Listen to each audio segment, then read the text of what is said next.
Aloha! Danes bi rad delil z vami svojo osebno izkušnjo glede bosonoge hoje. Ko le morem, sem bos, živim tukaj na vasi in zaradi tega imam seveda za to idealne pogoje. Torej, ko peljem psa ven, grem, če le morem, bos. Ko grem po vasi, grem bos. Razen seveda v hladnih mesecih, ko je sneg pa led, takrat pa tudi sigurno kaj obujem. In zakaj to počnem? Iz čisto preprostega razloga, ker se meni to zdi naravno, rodimo se bosi in potem pač res ne vem, zakaj bi zapakiral svoja stopala takrat, ko res ni treba, v teniske, v čevlje, in res uživam v tem.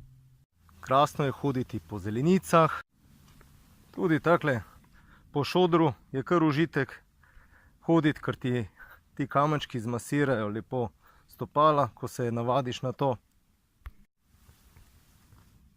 Pa tudi to se zna zgoditi in zna biti prijetno. Vidite, v zdraviliščih ljudje za to plačujejo, da jim dajo fangopakunge na hrbet, pa ne vem kam še vse. V naravi dobiš to gratis. In že slišim, to ni higiensko, pa ne vem kaj še vse. Kadar so stopala na ta način zamazana, reši voda čisto vse probleme. Tako da tudi to ni nek problem, ampak kvečjemu izgovor, da ne hodimo naokoli bosi.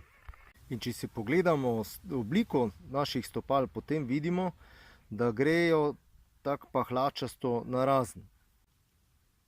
Torej tako. A ne? Narazen. In zdaj, če pogledamo moderne čevlje, pa ugotovimo, da so čevlji oblikovani ravno kontra, namreč v konus.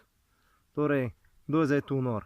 Tisti, ki hodimo bosi, ali tisti, ki si natikajo prostovoljno čevlje? Seveda je pa potrebno upoštevati nekatere stvari, ko se odločimo za boso nogo hojo. Pomembno je, da se tega lotimo postopno. Torej, če 20, 30, 40, 50, 60 let nismo hodili bosi, ne moramo pričakovati, da bomo imeli čez 2 dni pa utrjena stopala. Tak banalen, ampak dober nasvet je seveda, da je treba gledati pod noge, sploh če smo bosi. In na začetku je dobro, da si izbirate mehke podlage. Torej, ne ravno šoder, torej majhne kamenčke, ampak rajše nekaj takega, kot imam pod sabo. Postopno potem podaljšujete ta čas in stopala se vam bodo s časoma okrepila.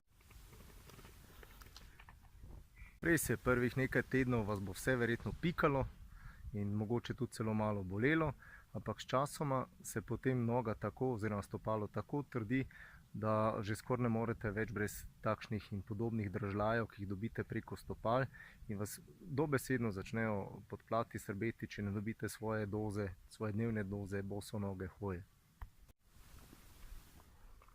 Tisti, ki imate psa, veste, da psa ni dobro peljati ven po asfaltu takrat, ko se asfalt močno zagreje, in seveda podobno je tudi za nas ljudi. Pač glede granulacije je podobno, kot da bi hodili po razbeljanem šmirgl papiru.